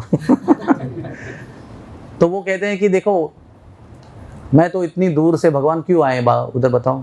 सब लोग यहाँ देखो, अभी अपना काम करेंगे, आप अपना सुनो, कथा सुनो, कथा की जो आनंद है वो निकल जाएगा। तो वो कह रहे हैं कि वैकुंठ में मेरे पास बहुत ऐश्वर्य है, प्रचुर मात्रा में जो चाहिए, दूध दही माखन जो चाहिए वो है, लेकिन ऐश्वर्य स्थिति में उसका आनंद लेने में इतना मजा नहीं आता है। इसलिए वो ऐश्वर्य छोड़कर यहाँ पर बालक के रूप में जन्म लेते हैं और चुरा चुरा कर माखन खाते हैं। गोपियों का छाछ और मक्खन और दूध चुराने के लिए उन्हें अवतार लिया है, क्योंकि उसमें प्रेम है, वो प्रेम का आस्वादन करने के लिए आए हैं। तो कहते हैं कि मैं अभी थोड़ी देर के बाद में ये मक्खन चुरा कर सभी ब्रजवासियों को, गोकुल वासियों को आनंद देने वाला हूँ, लेकिन सबसे पहला आनंद मेरी मैया को देना चाहिए। इसलिए उन्होंने सबसे पहला जो मक्खन चोरी करने का प्रयास किया वो अपने घर पे ही किया। अभी भगवान आधे घुटमन चल रहे हैं, आधे खड़े होकर चल रहे हैं, तो उन्होंने देखा कि अंधेरे में उस समय तक ये माखन चोरी का आतंक शुरू नहीं हुआ था। सभी माखन के, दूध के, दही के मटके जमीन पर हुआ करते थे। ऊपर कब गए वो लटकने वाले स्थिति में, कब गए? तो हमारे चोर मंडली आने लगी तो फिर जमीन से उठकर ऊपर चले गए वो। तो फिर नीचे रखे हुए हैं। और आपको पता नहीं होगा, ब्रज में ना सारे माखन बनाते हैं तो उसको गोला बना के रखते हैं, तो आप मटका देखेंगे उसमें बहुत सारे गोले रहेंगे, बड़े बड़े। हमने वो उसको ऐसे ही हमको दिए गए हैं खाने के लिए। तो उन्हें एक गोला उठाया, देख रहे कोई देख तो नहीं रहा है, उसको चोरी से उठाया। अचानक उनको, उनकी नज़र जो है, बालक की नज़र ना खंबे पर गई, और खंबा कैसा है ना, आईने की तरह है, उसमें ऐसे सब ज्वेल लगे हुए हैं, रत्न लगे हुए हैं कि अपने को देख सकते हैं, प्रतिबिंब देख सकते हैं। तो अचानक उन्होंने देखा कि खंबे में भी एक बालक है, उसके हाथ में भी माखन का गोला है, उसने भी वो मटके से निकाला है। तो वो देखते हैं, अपने प्रतिबिंब को देखते हैं, उसको लगता है अलग बालक है। तो कहते हैं अरे तू यहाँ से कहाँ से आया? तो उसने भी पूछा तू कहाँ से आया, नेचुरली ना, तो तूने माखन का गोला क्यों चुराया? तो भी पूछ रहा है तू माखन का गोला क्यों चुराया? तो कह रहे ठीक है, अभी तुमने मुझे देख लिया है। तो बोलते हाँ तुमने मुझे देख लिया है, अभी तुम किसी को बताना नहीं, मैं तुमसे ये गोला शेयर करूँगा, तुम भी मेरे से गोला शेयर करना। तो दोनों बातचीत हो रही है। बोले मैया आएगी डांटेगी ना बहुत, तो मैया को बताना नहीं, मैं तुम्हारा नाम नहीं बताऊँगा। तो वो भी उनको यही बता रहा है। तो बोला अच्छा दोस्त है ये, मेरी सब बात को समझ रहा है, मेरी सब भावना को समझ रहा है। और पीछे से दरवाजे से मैया को लगा कि बालक कहाँ गया, तो ढूंढते ढूंढते आ गए, दरवाजे में खड़े हो गए, सारा संवाद सुन रही है। तो कुछ देर के बाद आनंद लेती है, फिर कहते अरे कन्हैया क्यों झूठ मूठ की बातें कर रहा है, तू ही तो ले रहा है और तू ही का तेरा ही प्रतिबिंब से बात कर रहा है। तो एकदम गंभीर हो गया बालक, बोले मैया मुझे आपसे बहुत इंपॉर्टेंट बात डिस्कस करनी है। बोले क्या बात है? मुझे बहुत चिंता हो रही है। तो मैया कहती है अरे बालक को तो चिंता नहीं होती है, बड़ों को चिंता होती है, बालक को चिंता फ्री होते हैं, केयर फ्री। नहीं, मेरे पास एक बड़ी समस्या है। और क्या समस्या है मैया? आपको पता नहीं है, आप इतना मेहनत करते हो, इतना दूध बनाते हो, उसका दही जमाते हो, उसका जमाते हो, जामन लगाते हो, मंथन करते हो, मक्खन निर्माण करते हो, गोले बनाकर संभाल के रखते हो, लेकिन घर में एक चोर आया है मैया, आप संभाल के रहो। बालक को कहती है अरे वो तू ही चोर है और कोई चोर नहीं है, चल अभी, तो ले जाती है उसको। तो यहाँ से हमारे भगवान का माखन चोरी का करियर शुरू हो गया। फिर अभी घर पे हो गया तो फिर दूसरों के घर में जाने लगे। तो मैया को पता था कि इसको भूख ज़्यादा लगती है, तो कई स्टोरी उसके हैं कि भगवान को कैसे भूख लगती है। तो वो दूध, दही, माखन और रबड़ी, मलाई, घी और वो संदेश जो होता है ना, बर्फ़ी टाइप आइटम सब बना के रेडी रखते हैं, उसको खूब खिलाते हैं। फिर वो खेलने जाता है। अभी वो थोड़ा बड़ा हो गया है, खेलने लायक हो गया है, 1 साल का हो गया है। तो जब जाने लगा ना तो सारे गोपियों का कंप्लेंट शुरू हो गया। देखो कंप्लेंट कैसा है, ये हमारे घर पे आता है और माखन चोरी करता है। तो मैया कहती है इम्पॉसिबल, क्योंकि मैं उसको गले तक फिट करके भेजती हूँ कि नहीं नहीं बस मैया बस बस बस, इतना मैं उसको भर देती हूँ ताकि कहीं जाके मांगेगा नहीं। तो मैं ये विश्वास ही नहीं कर सकती कि 3 घंटे के अंदर उसको वापस भूख लग सकती है। अभी तो 1 ही घंटा हो गया, 1 घंटे में आप कंप्लेंट करने आ रहा, अभी तो भेजा मैंने उसको खिला पिला के। नहीं नहीं नहीं, तो बोले नहीं वो कैसा है ना, हम लोग तो कहते हैं कि वो हमारे माखन के ढूंढ ढूंढ के निकालता है और हम लोग उसको अंधेरे में रखते हैं।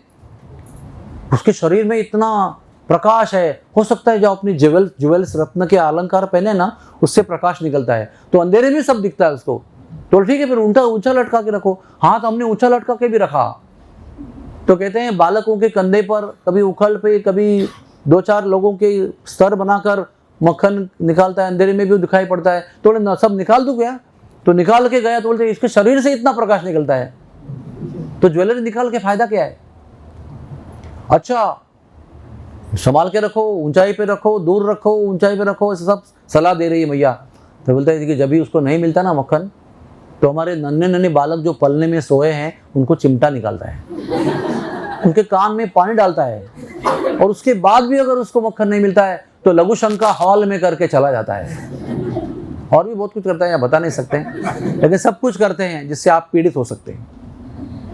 तो इतना सब सुनने के बाद मैया का विश्वास नहीं हो रहा है, क्योंकि मैया उसका प्रेम है उसके ऊपर। तो देखो आप लोग ना बहुत बातें करते हो, केवल बातें ही करते जा रहे हो, इसमें तथ्य कुछ नहीं है। एक बार मेरे बालक को रंगे हाथ पकड़ के ले आओ तो मैं समझ लूंगी कि भाई वास्तव में चोरी करता है। तो फिर उन्हें क्या कहा, एक दिन ना ग्वालन सब गुजरिया पकड़े शाम को, अरे सब मिल पकड़े शाम को, सब मिल पकड़े शाम को। योजना बनाई कि हर समय हमें क्या करते हैं ना, मतलब संकोच में ला देते हैं, चोरी करते हैं लेकिन हमारा सब कंप्लेंट फेल हो जाता है, टिकता ही नहीं कुछ कंप्लेंट। तो ऐसा अभी करना चाहिए। माता की इच्छा है कि रंगे हाथ पकड़ के लेके आओ, आप मुंह में माखन लगाओ, हाथ में लगाओ, इधर उधर लगाओ, तो समझ में आ जाए कि खाया हुआ है, हाथ में भी लगा हुआ है। तो इसके पहले एक बार क्या हुआ ना, घर पे ही ये पूरा दोनों हाथ में माखन डाल के खा रहा है। अभी मैं थोड़ा बैक, क्या कहते हैं, फ्लैश बैक में जाता हूँ, रिवाइंड करता हूँ। तो वो दोनों हाथ ऐसे घुसा हुए मटके में, पूरा दोनों हाथ से खा रहे हैं, पूरा मुंह पे मक्खन लगा हुआ है, पूरा हाथ में मक्खन लगा है।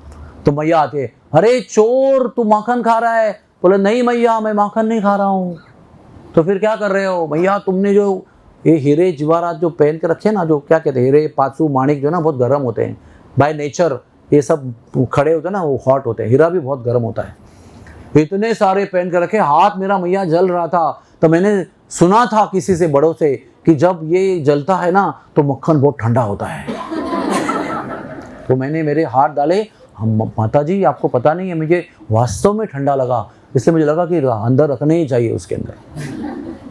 फिर मैंने देखा कि लंबी चींटियों की लाइन आ रही है और वो मटके पर प्रवेश चढ़ के मटके के अंदर प्रवेश कर चुकी है और मेरे हाथ उसके अंदर है। तो कुछ जो चींटियाँ थी ना वो मेरे अंदर घुसे हुए हाथ थे उस पर चढ़ गई। अभी देखो आप, चढ़ रही हैं तो वो इधर तक आ गई, फिर आम से नहीं बाहू तक आ गई, फिर कंधे तक आ गई। मुझे बहुत गुदगुदी हो रही थी, और फिर वो कंधे से गले में आ गई, फिर गाल पे आ गई, तो बहुत ज़्यादा गुदगुदी हुई। फिर वो होठों पे घूमने लगी, तो मुझे इतनी ज़्यादा गुदगुदी हुई कि मुझे रहा नहीं गया, मैंने हाथ निकाला और ऐसे पोंछ दिया। जब मैंने हाथ पोंछा तो मेरे होठों पे माखन लगा, तो मेरे नियंत्रण के बाहर जाकर मेरी जिह्वा बाहर आई और उसने माखन खाया। मैं कुछ कर नहीं सका। इतना स्वादिष्ट माखन अगर मेरे मुंह को लगा है तो मेरी जिह्वा कैसे चुप रहेगी? भैया मैंने माखन नहीं खाया। तो फिर अभी सब गोपियों ने प्लान किया कि हम लोग है ना एक कमरे में पूरा ऊंचा ऊंचा माखन लटका के रखेंगे, मटके में बांध के रखेंगे और उसको घंटी बांधेंगे। और वो घंटी सब चेतन होता है। एक आपको समझना चाहिए, गौलोक वृंदावन धाम में ना हर वस्तु चेतन है। घंटी भी बोलती है, बछड़ा भी बोलता है, गाय भी बोलती है, हिरण भी बोलता है, भैंस भी बोलते हैं। सब प्राणी, खरगोश, पंछी सब वार्तालाप करते हैं। सब गोपियां भी उनसे संवाद करते हैं। बहुत कुशल है हमारी चित्रा सखी जो है ना, वो पंछियों से वार्तालाप करती है। चित्रा सखी पेड़ों से भी वार्तालाप करती है, उनको भी गाइड करती है आपको लीला में कैसे भाग देना है। तो ये गोलोक वृंदावन हमारा जैसा नहीं है, बहुत दिव्य और बहुत ही दिव्य है। वो त्रिगुणातीत है, बहुत पर क्या कहते हैं उसको, अभी क्या कहूँ, transcendental abode of the Lord. उसमें सब चीज़ हमारे दिमाग के कैपेसिटी के बाहर होती रहती है, जो हमको समझ में नहीं आता ऐसे कैसे हो सकता है। तो वो घंटी भी बोलती है, तो घंटी को सबको मटके पे बांध दिया और घंटी को बोला, गोपियों ने देखो घंटी तुम्हारा काम है बजना, तुम बजने के लिए पैदा हुई हो। और खास करके जब ठाकुर जी कुछ खाते हैं, कुछ आरोगते हैं तो तुम बजती हो। आज तुमको बजना है बस। जब ये आएंगे और खाना शुरू करेंगे तो आपको जोर जोर से बजना है। जब आप बजेंगे, आपकी ध्वनि हम सुनेंगे तो हम भाग के आएंगे। और गोपियाँ बड़ी चतुर हैं। गोपियों को पता है कि बहुत सारे ग्वाल बाल हैं और बहुत सारी गोपियाँ हैं। अगर आपका टारगेट फिक्स नहीं है कि मुझे शरद प्रजे को पकड़ना है और मुझे केवल पकड़ना है, ऐसे बोलेंगे तो मैं किसको पकड़ूँ, इसको पकड़ूँ, उसको, सब भाग रहे हैं। तो सबका जोड़ी बना दिया कि तुमको कृष्ण को पकड़ना है, तुमको बलराम को पकड़ना है, तुमको मधुबन को पकड़ना है, तुमको धन सुखा को पकड़ना है, तुमको मन सुखा को पकड़ना है। ऐसा सब जोड़ी मतलब कन्फ्यूजन है। आपका टारगेट एक ही है। इस भगदड़ में कौन कहाँ सटकने का काम नहीं है। आपको पता है किसको पकड़ना है। ये भी सब फिटिंग हुआ था। और सब गोपियाँ झाड़ी में जाके छुप गई। कुछ देर बाद टुंग टुंग टुंग टुंग टुंग सब आए बाल बाल, देख रहे हैं, अरे इतने नीचे मटके बांधे हुए हैं, इतने ऊंचे बांधे रहते हैं, कितना आसान बना के रखा है, कोई है भी नहीं, सब दरवाजे बंद है, एक ही दरवाजा खुला है। अरे आज तो आनंद ही आनंद है, चलो ग्वाल बालो लगाओ, आक्रमण करो। सब लोग पास में गए। बोला कन्हैया एक प्रॉब्लम है, इस सब में घंटी लगी हुई है, लगता है कोई षड्यंत्र है। अच्छा, तो उन्होंने देखा, अरे हाँ घंटी लगी हुई है, कोई बात नहीं, वो घंटी मेरी दासी है, वे सब घंटियाँ मेरी दासी है, मैं उनसे बात करूंगा। तो घंटी को कहते हैं, देखो घंटी आपका काम क्या है? बोले मैं भगवान आपकी दासी हूँ, मैं आपकी सेविका हूँ, जो आपकी इच्छा है मैं करती हूँ। आपका काम क्या है? मैं बचती हूँ, जब आप खाते हो तो मैं बचती हूँ। आज आपको नहीं बचना है। ठीक है भगवान, जैसे आपकी इच्छा हो, मैं तो आपकी सेविका हूँ, जब चाहे तब बजूँ आपकी इच्छा से, जब चाहे तो नहीं बजूँ। ठीक है, मैं नहीं बजूंगी। तो वो कह रहे ना कि आप मालिक हो, मैं सेविका हूँ, मैं जो कहें आपको मैं करने को तैयार हूँ। तो भगवान बोले, ए खाओ सब लोग। तो सब लोग चपट पड़े उसके अंदर, एक भी घंटी नहीं बजी। घंटी कब बजती है? जब कृष्ण खाते हैं तब घंटी बजती है। तो इतना सब ग्वाल बाल आनंद ले रहे थे। वो इतना समा था, वातावरण था, इतना आनंद से भर गया। और सबको खुशी से माखन खाते हुए देखकर भगवान ने बोला, अभी मैं खाता हूँ, मेरे भक्तों ने सब खा लिया, अभी मैं खाता हूँ। और जैसे भगवान ने हाथ डाला और मुँह में हाथ डाला, टांग टांग टांग टांग टांग टांग बजी। तो भगवान पूछ रहे, क्यों बज रही हो, क्यों बज रही हो? भगवान मैं तो अपने नियंत्रण के बाहर हो गई, मैं इतना आनंद का अनुभव कर रही हूँ, सब आपके साथी लोग मक्खन खा रहे हैं, आप भी खा रहे हैं, इतना आनंद आया तो मैं भूल गई कि आपने क्या कहा था। और जो मेरी पहले की आदत है वही आ गई है ना। मतलब अभी प्लान करके कुछ करना है तो सोच समझ के करना पड़ता है, लेकिन सोच समझ जब खत्म हो जाती है तो पहले वाली आदत ही आगे आती है। तो पहले वाली आदत क्या है? बजने की है। आप खा रहे हैं, मैं बज रही हूँ, अरे गड़बड़ हो गया सब। उतने में सब गोपियाँ आई, झपटने लगी, सब झपटने लगी। और ग्वाल बाल बहुत कैसे ना, बहुत होशियार थे। उन्होंने कुछ कुछ माखन लिया और हाथों में मलने शुरू कर दिया। क्यों? कैसे पकड़ेंगे मुझे? हाथ से पकड़ेंगे। तो हाथ से फिसलन पहाड़ी बना के रखा है पूरा। तो सब लोग सटक गए, लेकिन ना कृष्ण को पकड़ा एक गोपी ने। अभी ये बेस वाली कई कहानियां हैं, अभी टाइम बहुत कम है। एक कहानी बता रहा हूँ। तो वो थी प्रभावती, यानी नंद महाराज के बड़े भाई की पत्नी प्रभावती। उसको यशोदा मैया ने बहुत डांटा था कई बार कि ये प्रभावती तुम बहुत मेरे बालक पर क्या कहते हैं ना, मराठी में कहते हैं खार खाते हो। बहुत मेरे बालक पर तुम्हारा कंप्लेंट रहता है। एक बार तो पकड़ के ले, वो ज़्यादा इम्प्रेस थी कि मुझे पकड़ना है, मुझे एक बार ना जाके दिखाना है कि ये सच है मैं जो बोल रही हूँ। तो वो उसको कृष्ण को पकड़ा उसने, और कृष्ण को कस के पकड़ा, क्योंकि बाकी लोगों ने बहुत देर खा के उनके हाथ में माखन था। इसको तो शुरुआत में ही घंटी बजी ना, तो ज़्यादा माखन खाने को मिला नहीं, तो वो चालाकी करने को नहीं मिला, तो पकड़ा उसका हाथ। और वो उसको भी बोले, अरे पकड़ लिया तुझे मैंने, आज तेरी मैया को सब कहानी बताऊंगी, ब्लैक एंड व्हाइट स्टोरी सब सामने खड़ा करके बताऊंगी। इतनी खुश है वो, हाथ तो पकड़ के, इतना नन्हा सा कोमल कोमल हाथ, इतना बड़ा मैया का हाथ, वो पकड़ के लेफ्ट राइट जा रही है। अभी वो महल के बाहर आ गए ना, वो घर के बाहर गए, रास्ता में चल रही है। अभी दो प्रकार के लोग हैं। एक प्रकार के लोग रो रहे हैं, जो कृष्ण के फ्रेंड है, जो कृष्ण के प्रेम में है, गोपियाँ और ग्वाल बाल, अरे हमारे सरदार को पकड़ लिया, अरे छोड़ो इसको छोड़ो उसको। तो गोपियाँ तो लेफ्ट राइट कर रही है, और कुछ लोग तालियां बजा रहे हैं। क्यों? क्योंकि कई बार कृष्ण छूट जाते हैं और बेचारे कुछ बालक पकड़े जाते हैं और उनकी अच्छी पिटाई होती है। तो कहते हैं कि ये तो चोरी करता है, इनके सरदारी में हम चोरी करते हैं और पकड़े हम जाते हैं, ये छूट जाता है और ताली बजाता है और हम मार खाते हैं। तो वो सब तालियां बजा रहे हैं आज, वाह वाह वाह, कभी ना कभी तुमको न्याय मिलना चाहिए। तो न्याय मिल रहा है आज हमें। तो वो गोपियाँ जिनके घर में जा जाकर वो चोरी करते हैं और उनकी कंप्लेंट मैया नहीं सुनती है, वो आज तालियां बजा रही है। अरे अच्छा हो गया मैया, एक बार तो मान लेगी।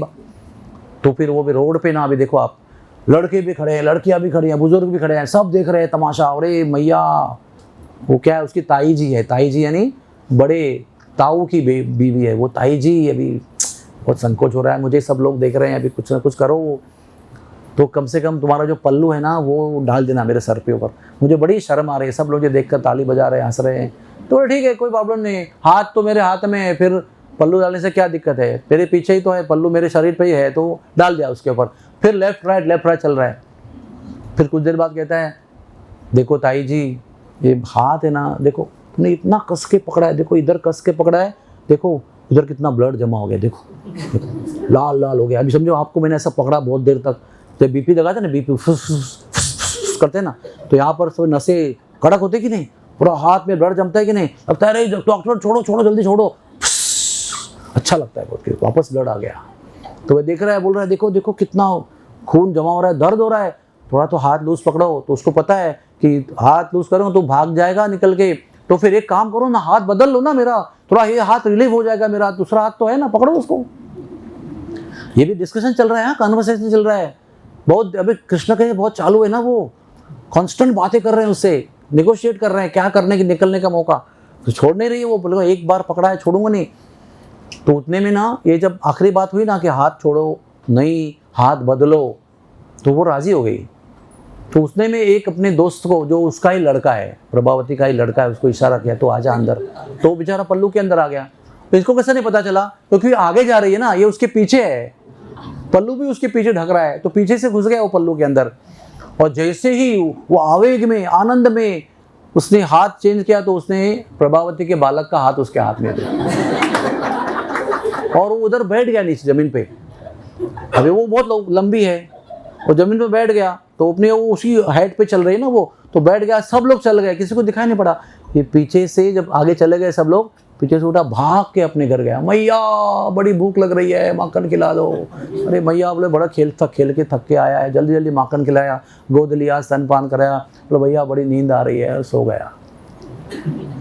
कितना फास्ट देखो आप, नंद भवन अभी पहुंचा ही नहीं ये लोग, ये तो जुलूस आ रहा है अभी। और उतनी बाद ना बालक सो गया, और अभी मैया भी बहुत शांत हो गई, बालक सो गया। अभी तो जनरली मदर्स कैसे हैं, बालक सो गया तो उनको फ्री टाइम मिलता है, भाई कुछ बाल बना लूँ, बर्तन धो लूँ, कुछ कर लूँ। तो वो कुछ सोच ही रही थी कुछ करूँ, उतने में शोर आवाज़ सुनाई पड़ी उसको, शोर आ रहा है कुछ। मतलब खिड़की से देखा तो क्या, बड़ा झुंड गोपियों का, हाँ प्रभावती के नेतृत्व में सब लोग आ रहे हैं। बोले क्या हुआ, वो झुंड पहुंचा दरवाजे पर, नंदरानी वहां पर पहुंची। बोला क्या हुआ, अरे मैया, अरे क्या मतलब वो मैया नहीं है उसकी, वो क्या कहते हैं उसको, नहीं जेठानी तो क्या बोलते हैं, देवरानी है, देवरानी। तो देवरानी जी, आज आपकी बात को सत्य करने के लिए हम लोग यहाँ पर आए। आपने कहा था ना रंगे हाथ लेके आओ उसको, तो रंगे हाथ लेकर आए हैं। बोले अच्छा, तो उसको पता है मेरा बालक तो सो रहा है अंदर। तो क्या बावड़ी हो गई क्या तुम, बावड़ी है गई, दिखाओ किसको लेके आए। तो ऐसा ये देखो, ऐसा करके उसको आगे करती है, पल्लू निकाल के, अभी पीछे है ना वो ऐसा पकड़ के ले आ रही, तो आगे करते तो उसका ही बालक दिखाई पड़ता है। बोले कि बाबरी है तुम, आज तुम इतनी क्या कहते हैं उसको गुस्ताखी कर रही हो, आज बालक को लेकर आई हो, कल पति को लेकर आ गई, बोले कि मेरा बालक है करके, और वो देख रहा अरे तू कहां से आ गया, चाचा मार दिया उसको, तू किधर से आ गया इसमें चल उसको एक तामे मार, चल निकल यहाँ से, वो भी क्या बोलेंगे ना, पूरा पूरा खेल खत्म हो गया उसका। तो बालक को लेकर तुरंत मुंह छुपा के भाग गई। उतने में हमारे कन्हैया पीछे से आए, भैया क्या शोर मच रहा है एक कहानी हो गई। हाँ, एक कहानी पीछे से आके दिखा रहे हैं कि मैं पीछे हूँ और आप मेरा नाम लेके एक बालक को लेके आ रही है। दूसरी जिला में क्या हुआ, कृष्ण ही आ रहे और वो हाथ बदलने में सफल नहीं हुए, तो कृष्ण ने पल्लू के नीचे अपना रूप बदल लिया और उसके बालक का रूप ले लिया, और वो सामने किया तो उसका बालक निकला, तो मैया हंसी और मैया ने टाने मारे उसको, तो वो बालक को लेके भाग भाग के जा रही है। अभी कुछ देर बाद वो बालक टर्न हो गया कृष्ण में। तो रास्ते में बोला था, देख गोपी बहुत पछताएगी तू, सोच लेना मेरे साथ तुम ये मत करना, मुझे छोड़ देना, देखो मैं कह रहा हूँ, अभी भी कह रहा हूँ, बहुत पछताओगी। तो वो नहीं मान रही क्योंकि उसको वो साबित करना है कि ये चोर है। तो वो प्रकट हो गया, तो बोला देखो मैंने कहा था ना आपको, ये छोड़ दो, तुमने नहीं सुना, अब इस बार तो तुम्हारा बालक बना हूँ, अगली बार तुम्हारा खसम बन जाऊंगा। कसम का मतलब क्या होता है, पति। अगली बार तुम्हारे पल्लू से तुम्हारा पति निकलेगा, फिर तुम्हारा क्या होगा एक लीला है ये। अभी आप सोच सकते हैं ना, अगर अनंत शेष अपने एक मुख से ये लीला बताने लगे तो मैं तो क्या हूँ उनके सामने, मैं क्या वर्णन कर सकता हूँ। वो इतना डिटेल में इतना प्रेम से वर्णन करेंगे तो शाम तक एक ही लीला चलेगी कि अभी भी हाथ में ही है प्रभावती के, वो भी हाथ में ही डिस्कशन चल रहा है कि बदलो या बदलू नहीं बदलू, हाँ ना वही चल रहा है। तो अभी देखो सबको लगता केवल माखन ही चोरी किया। एक बार क्या हुआ, ऐसा ही अरेंजमेंट था, घंटी वंटी सब लगाया था, तो ना सब लोगों को झपक के पकड़ने के लिए कोशिश किया। तो उधर कृष्ण ने देखा ऊपर एक चटकनी खुली है, चटकनी यानी वो बोल्ट क्या बोलते हैं ना, खिड़की को लगाते हैं ना, चटकनी कहते हैं उसको, वो खुला है। तो खुला तो खिड़की खुली तो झटाझट एकदम चढ़ के उसने खिड़की से कूदना शुरू किया। इतने फास्ट सब लोग चढ़े एक दूसरे के ऊपर, कोई उखल के ऊपर, कोई एक दूसरे के ऊपर चढ़े, और जो अभी ऊपर गए हैं खिड़की के बाहर वो लोगों को खींच रहे हैं ऐसे नीचे से, सब लोग निकल गए। इतना चतुर है ना ये ग्वाल। नेता कौन है उनका नेता इतना पहलवान है, इतना चतुर है, तो फिर बाकी सब लोग उसके सहारे से छूट जाते हैं। एक बालक बेचारा अटक गया क्योंकि उसका पेट उस खिड़की से बड़ा था। उसका नाम क्या है, मधुमंगल। वो सांदीपनी मुनि का बेटा है, पूर्णमासी का पुतना मतलब भतीजा है। तो वो बहुत लड्डू खाता है, बहुत मक्खन खाता है, ब्राह्मण का बेटा है, उसको पेट बहुत बड़ा है, और सब लोग बेचारे उसके फ्रेंड लोग उसको ऊपर से खींच रहे हैं। गोपियाँ का भी लास्ट आदमी कोशिश कर रहा है खिड़की से बाहर निकलने का, तो दो ही पैर है, सब गोपियाँ पकड़ के खींच रही है ऊपर से खींच रहे हैं। तो कौन विन होगा बताओ, कौन जीतेगा, क्योंकि ग्रेविटी किस दिशा में है, नीचे की दिशा में है। तो वो नीचे खींच लेते हो, धाड़ करके नीचे गिर जाता है। अभी सब लोगों को एक एक ग्वाल बाल को पकड़ने के लिए दिया था, किसी का ग्वाल बाल किसी के हाथ में नहीं आया, सबको मिलके एक ही मिला, तो क्या करते होंगे वो, ऐसा पिटाई शुरू कर दिया उसका, मुक्के से लाफा मार रहे, मुटका मार रहे, लात मार रहे। तो वो चिल्लाने लगा, अरे कृष्णा बलराम, अरे कृष्ण बलराम तुम कहाँ गए, ये गोपिया में ब्राह्मण का बालक को मुझे पीट रहे। तो सुना, भागते हुए बालकों ने सुना, अरे हमारा एक सरदार, हमारा एक सैनिक जो है उधर मार खा रहा है, ये अच्छा नहीं है, हमारे सैनिकों को हमको बचाना चाहिए। यू टर्न लिया और सब लोग उसी दरवाजे से वापस आए बड़े रुबाब से। बोले गोपियों आप जानते हो आप ब्राह्मण के बालक को मार रहे हो, ऐसे कृष्ण बोल रहे हैं हमारे। गोपियाँ बहुत भोली वाली है, बोले हाँ ये तो हम तो आवेश में आकर, हम तो वैश्य हैं, तो ब्राह्मण का बालक है, हम तो उसको हाथ मुक्के सब मार रहे हैं। और वो तुरंत खड़ा हो गया ब्राह्मण का बालक। देखो जब तक आप अकेले मार खाते हो तो आप ऐसे दबे रहते हो, तो आपकी सेना आ जाती है तो आप गुब्बारे में हवा आ जाती है, सब गुब्बारा भी कड़क हो जाता है। बोलता है तुमने मुझे मारा, मैं शाप देता हूं तुमको कि तुम्हारा विवाह ऐसे बुड्ढे से होगा जिसके पहले 7 शादियां हो गई, ऐसे बुड्ढे से होगा 7 सौतन के साथ तुम्हें विवाह होगा। सब लोग डर गए, अरे बाप रे, हमको तो मन में सबके कृष्ण की शादी करने का विचार है, तो ये तो शाप दे रहा है। तो सब लोग कृष्ण के पास आए, बोलो अरे ब्राह्मण को शांत करो, कुछ तो उपाय बताओ। तो बोले उसको पूछो कि वो कैसे शांत होगा। तो फिर उसने कहा कि अभी अच्छा मौका है। तो उसने कहा कि मुझे लड्डू बहुत पसंद है, आप सब लोग लड्डू बना के लेके आओ और मुझे खिलाओ। और उसमें मेरी एक शर्त है, कोई लड्डू रिपीट नहीं होना चाहिए। अच्छी तरह से मीटिंग करो, तुम्हारा भी रवे का लड्डू, इसका भी रवे का लड्डू, नहीं चलेगा। हर एक का अलग अलग होना चाहिए, विविध प्रकार के लड्डू होने चाहिए, वो भी प्रचुर मात्रा में होने चाहिए। अच्छा लगेगा तो बहुत सारे खाने का मौका होना चाहिए। आपने एक ही लाया था, ऐसा नहीं चलेगा। तो सब गोपियों ने मीटिंग किया, बोले देखो अगर ये शाप से बचना है तो ये करना ही पड़ेगा। अच्छा प्लानिंग किया, अच्छा मीटिंग किया, सब लोग गए। तब तक सब लोग आराम से बैठे, भैया आज जो कुछ हुआ पकड़े तो गए नहीं, वो लड्डू भी खाने को मिलेंगे, बैठ जाओ सब लोग। तो वो गैबर कुंड के किनारे सिंहासन बनाया, उसको वहाँ पर बिठाया, सब गोपियाँ आई, लड्डू लेकर आई और उसका अच्छा अच्छा बड़ा भोग लगाया, उसकी आरती उतारी, उसको हार पहनाया, उसके स्तुतिगान गुणगान किया। मधुमंगल ने सब लड्डू खाए, अपने दोस्तों को दिए और बोले अभी मैं आपको आशीर्वाद देता हूँ, ये आपका विवाह जो आपके मन में है उसी से होगा। अभी लास्ट कहानी बताता हूँ। सबको लगता है कि वो माखन नहीं चुराते, लेकिन माखन नहीं खाते, दही भी चोरी करते हैं। एक बार वो सब लोग मंडली गोपी के घर पे गई और गोपी को लगा कि आज हम सबको उल्लू बनाते हैं, हम उनको उल्लू बनाएंगे आज। तो एक मटका दही बनाया और सब ग्वाल बाल आए, बोले आज हमारा कोई गुंजाइश नहीं, कोई शिकायत नहीं, कोई कंप्लेंट नहीं, कुछ नहीं, आज आपको हम एक फुल फ्री चांस देते हैं। होता है ना फुटबॉल में फ्री किक, हॉकी में होता है फ्री स्टिक, है ना। बोले आज आपको कोई प्रॉब्लम नहीं, खाली आपको ढूंढना है, खुद ढूंढ के खाना है, जाओ। तो सब घर में भागे, सब कोने कोने में ढूंढ रहे, किधर भी नहीं मिल रहा है। इतने ढेर सारे मटके होते हैं, आज कोई मटका नहीं है। वापस आए गोपी के पास, गोपी की चौकी पर बैठी हुई, चौकी मतलब वो होता है ना बेत की चौकी होती है ना, तो हमारे मिलता है ना फर्नीचर बेत का मिलता है ना, बाम्बू, उस पर वो बैठी हुई है। जब वो आती है ना, वो उसको मिलने आते हैं तो उसके बाद बहुत खुशबू आती है। बोले जाओ जाओ ढूंढो, दूर जाकर खुशबू चली जाती है। तो कृष्ण को पता चला, अरे तो दही जो है वो इसी के पास है, वो चौकी पे बैठी है ना, उसके नीचे है वो सब समझ जाते हैं। तो अच्छा गोपी चालाक ही कर रही है, तो ठीक है कोई बात नहीं। अपने दोस्तों को इशारा करते हैं, इशारे से बताते हैं जाओ बछड़ों को छोड़ दो। पता है आपको क्या होता है, गाँव में ना गाय एक जगह पे होते हैं और बछड़े बाजू में होते हैं। अगर छोड़ दिया ना तो सारा दूध पी लेते हैं, इसलिए उनको बांध के रखते हैं। और जब दूध निकालने का समय आता है तो उनको भी देते हैं 2 थन, और 2 थन दूध निकालते रहते हैं, तो बाकी से बांध के रखते हैं। इन्होंने कहा छोड़ दो उसको। सब लोग ना चुपचाप भागे, गौशाला में गए, बछड़ों के पास गए, सब बछड़ों को छोड़ दिया, सब बछड़े भागे अपने मैयाओं के पास गए और सारा दूध पीना शुरू कर दिया। तो कन्हैया अभी खड़े हैं वहाँ पर, बोले अरे अरे अरे गोपी गोपी तेरे देखो बछड़े छूट गए, दूध पी रहे दूध पी रहे दूध पी रहे। तो गोपी झट से भागी। इन्होंने ओखल निकाली, उसके अंदर मटका मिला, सब ग्वाल बाल वापस आए, वो गौशाले में भागी, वो आए और खाने लगे। उसमें वे सब गोपियों बच्चों को छुड़ाना कितना मुश्किल हो गया, छुड़ाना, सारा थन दूध सब खाली हो गया। अब बच्चों को छोड़ने से भी फायदा नहीं है, बांधने से फायदा नहीं, क्योंकि दूध है ही नहीं कुछ। तो निराश होकर लौटी, तब तक इन्होंने दही का बर्तन जो था वो खस्त कर दिया था। और कृष्ण क्या बोले, अगर चालाकी नहीं करती तो दूध बचता, चालाकी किया तो दूध भी गया और दही भी गया। एक बार ऐसे ही गोपी के घर पे गए और बहुत दूध से बड़े पद्म गंधा, कमल के गंध वाली दूध वाले मटके भरे हुए थे।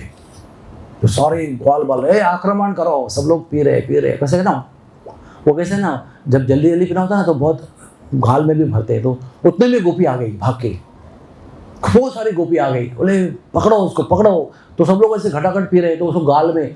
तो कृष्ण ने क्या किया पता है, वो गाल में दूध भर के उसको भागना चाहिए ना, उल्टे वो गोपी के पास आने लगा। तो गोपी को आश्चर्य हो गया, अरे इसको तो मैं पकड़ने को आ रही, इसलिए भागना चाहिए इसको, ये तो मेरे पास आ रहा है। तो बड़ा आश्चर्य हो गया, तो एकदम पास में आ गया और लंबी पिचकारी लगा दी उसके मुंह पर। वो देखकर सारे गाल बाल जो भाग रहे हैं वो भी आए और सब गोपियों के मुंह पर पिचकारी मारी। उसको कहते हैं गंडूस, संस्कृत में कहते हैं गंडूस, भरी गंडूस पिचकारी मारी। और सब आंखों में दूध गया, तो मलते मलते सब बाल बाल गायब हो गए। तो गोपी बाद में कहती है, देखो आज तो तुमने मेरे आंखों में दूध की पिचकारी मारकर दूर भाग गए हो, लेकिन तुम्हारा जो गाल भरा दूध से भरा हुआ गाल वाला जो स्वरूप है वो मेरे हृदय में बसा हुआ है वो तो नहीं भाग सकता। वो जो रूप, वो छवि जो मैंने मेरे हृदय में कैद कर दी है, वो वहाँ से तुम नहीं भाग सकते। ऐसे ही गोपी वर्णन करती है। ऐसे हमारे ठाकुर जी वृंदावन धाम में बहुत सुंदर सुंदर लीला करते हैं, सबको रिझाते हैं। देखो सारा माखन भी उनका ही है, सारा विश्व भी उनका ही है, सब कुछ उनके वही उनके पिताजी हैं, स्वामी उनके वही है। लेकिन अपने भक्तों को ऐसा चटपटा आनंद देने के लिए क्या क्या नहीं करते हैं। अरे ऐसो चटक मटक को ठाकुर तीनों लोकन में उनाए, ऐसे वहाँ पर गाते हैं। से चटक मटक का इंग्लिश ट्रांसलेशन कर सकते हैं कोई? Not possible. ब्रज की भाषा का ट्रांसलेशन करना डिफ़िकल्ट है, और कर भी सकते हैं, कर भी देते हो तो उसका भाव आप ट्रांसलेट नहीं कर सकते। तो रसिकों के मुख से जब हम ये सुनते हैं तो ही वो चटक मटक के ठाकुर जो है उनके लीलाओं का और उनका भाव के साथ में आपको प्राप्त होगा। सब कुछ रहस्य जो है ना वो रसिक भक्तों का संग करने में है।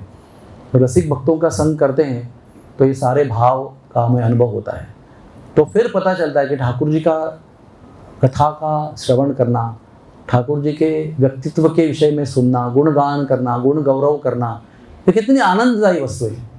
बताओ यहाँ पर इस सभा में बैठे हुए किसी को दुख हो रहा है क्या? अभी क्या आ रहे, क्या कथा सुना रहे, सब बकवास है, सब झूठ है, इसमें क्यों आनंद नहीं आ रहा है?